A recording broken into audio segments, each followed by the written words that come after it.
Hey guys, Professor Bill, Comic Book University. Venom, issue number 23. Holy crap, this one blew me away. Cates has an interesting way of writing where it's like he'll introduce a new storyline and be like, oh, this could be cool, this could be fun, and you start reading and you're like, oh, awesome, yeah, and then it's like starts to dip a little bit and all of a sudden, boom, because Cates knows how to write an excellent script. It's not just brilliant ideas, it's excellent scripts. Also helps that he's got a guy like Bagley helping him out. I'm just saying, I'm going to point that out, all right? Dude ain't standing on top of a mountain by himself. He's sharing that. Anyway, guys, let's get talk about who made this comic book. Give credit where credit's due. We're going to break into this like a son of a gun. So we got Donny Cates on writing, Mark Bagley on pencils, Andy Owens on inks, Frank Martin doing the color art, VC's Clayton Cowles on letters, Bagley, Owens, and Jason Keith doing the cover art. Scotty Young does a variant cover, so does Humberto Ramos and Edgar Delgado. All right, so this is Venom Island Part 3. There might not be a Part 4 because, Eddie dies in this one. Look, later on, I'm joking. You guys, wait, what? Eddie just recently cut off his own left hand. At one point, he starts taking off. He makes himself a fire, which you a badass if you could do that with one hand. I'm not even lying, dude. I don't know. I've never actually trained to set a fire, to start a fire from scratch. Like without a lighter. Maybe he's got a lighter, but I've never tried to do that with one hand, and I should. Let's be realistic. I should. Anyway, because like everything is built, every tool is built for us by us, for the intent of using two hands, right?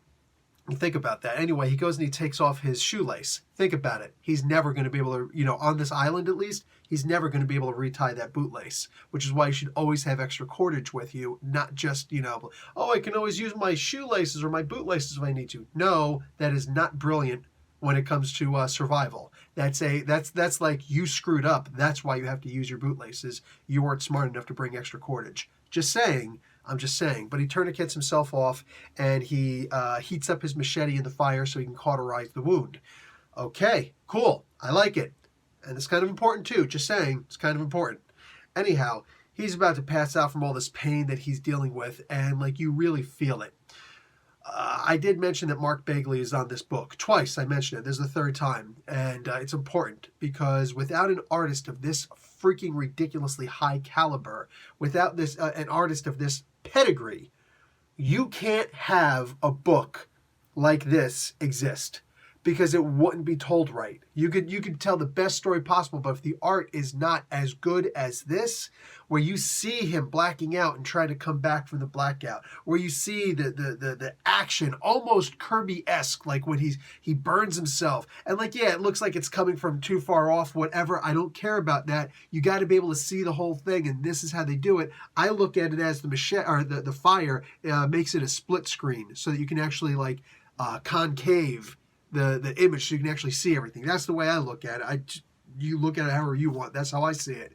But then you see the moment where he falls off, and it looks like he's about to fall down, and the machete could wind up landing on top of him or something like that, which would really not make his day.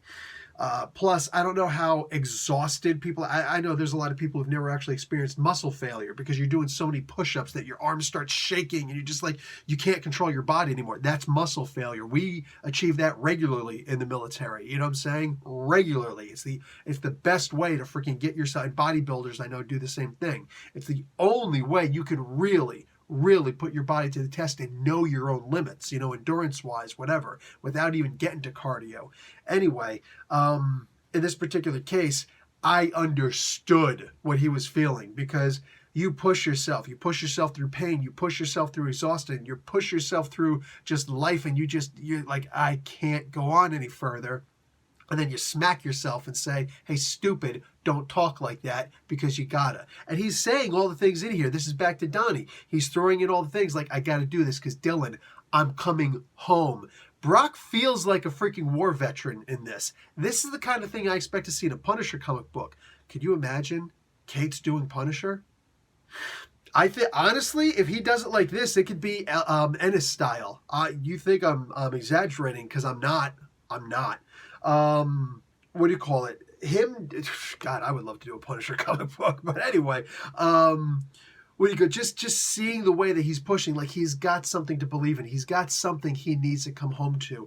And every person who makes it from war and comes back home, every single one of them will tell you, you can't focus on the now. You got to focus on getting through what you're in, because you know that the light at the end of your tunnel is so-and-so, this person that you're coming back home to. I don't care if it's your dog. I've never actually heard anybody say that, but I could believe it if somebody said that. You got to have some kind of a tether to come back to. There is no way back from a violent situation, a hostile situation like that. There just isn't.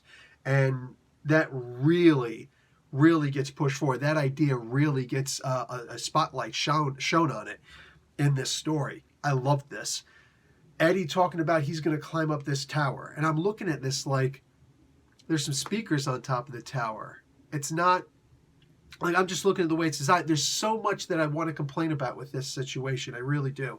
He's trying to climb on top of this tower, and it's not a radio tower. It's a speaker tower to talk to everybody on the island. Like, what are you going to do up there? On top of that, even if it was just drawn wrong, even if Bagley screwed up and he's climbing up there and it's like, why? You know, but it's actually a radio tower. The controls aren't on top. Dude, what is this idiot doing? You're struggling to get up there with one hand. You just cauterized yourself. You just went through freaking explosions and you're all sorts of jacked up and hurt. You're going to die climbing up there. And this is stupid. And it's like, at the end of the day, it's like Cates is making this guy climb up top of this freaking tower, radio or otherwise, and there's no reason for him to be climbing up there. You're going to make him what? Rewire things and make speakers turn into an amplifier so he can actually communicate to what do you call the Avengers back home or something like that? Or maybe you're just trying to get some kind of a signal boost because it was supposed to be drawn like a radio tower. And I'm just like, every single complaint in my mind is coming to me like, this isn't going to work. And then Carnage, the dragon symbiote of Carnage, the Grendel basically, comes up and starts saying something very similar, though not as much as I'm saying. He's saying all of these things. And I think that's why this was more meaningful to me, because I literally had all these complaints. I was looking at everything that was wrong in this image. Turns out he wasn't climbing up there for any of those things. He was climbing up there to pray. And in my head, I'm thinking, are you going to pray to Thor? And then when he says he's going to pray to Thor, I'm like, oh my God. And then the next page, that double page splash. There have been several moments, okay, and I'm getting used to this. I'm starting to get used to this, and it's a good thing, because I don't think that my heart, I'm an old man, you know what I'm saying? I don't think that my heart can take this anymore. But you've seen, if you've been watching my Venom videos, there are many times during the run, Donny Cates' run in this story, that I get up and I walk away, because I'm like, dude, I am so amped over this. And make no mistake, if I did live reviews of this, where I'm reading the comic book, and you're watching my reaction as I'm reading the comic book for the first time, I did get up. I did walk around. I'm not joking. This is a very interactive comic book in the sense that it will give you your cardiovascular.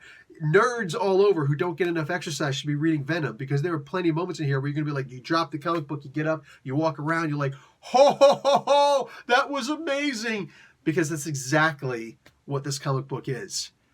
I marked out completely like I'm in a freaking wrestling arena, screaming as Bob Backlund's manager throws in the towel while he's in the freaking camel clutch to the Iron Sheik. I'm like, ah! I'm freaking out. And then later on, when Bob Backlund is fighting against the freaking Wild Samoans, and he goes in the back and comes out with AWA superstar Hulk Hogan, I'm like, ah! Like, dude, that's what I'm doing with this comic book.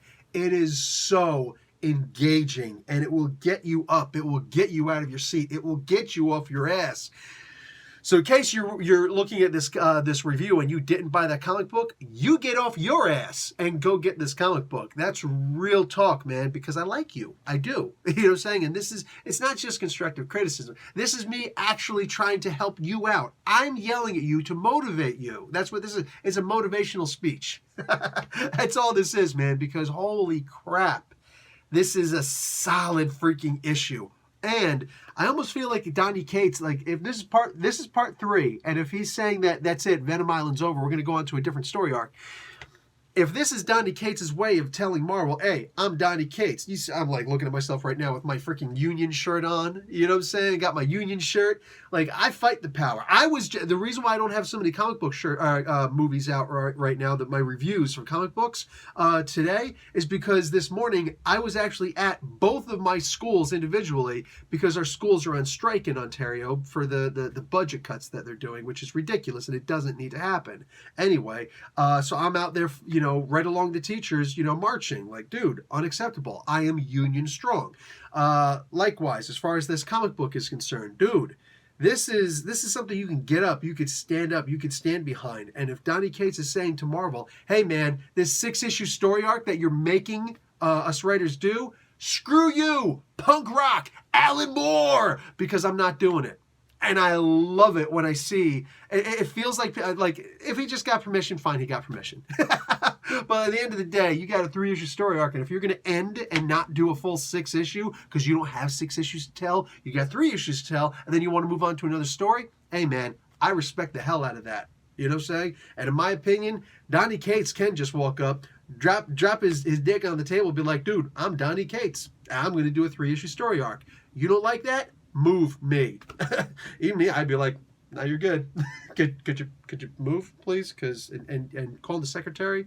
We need some disinfectant. I'm just saying, because like he could. I feel like he could. Union strong. All right, I'm out.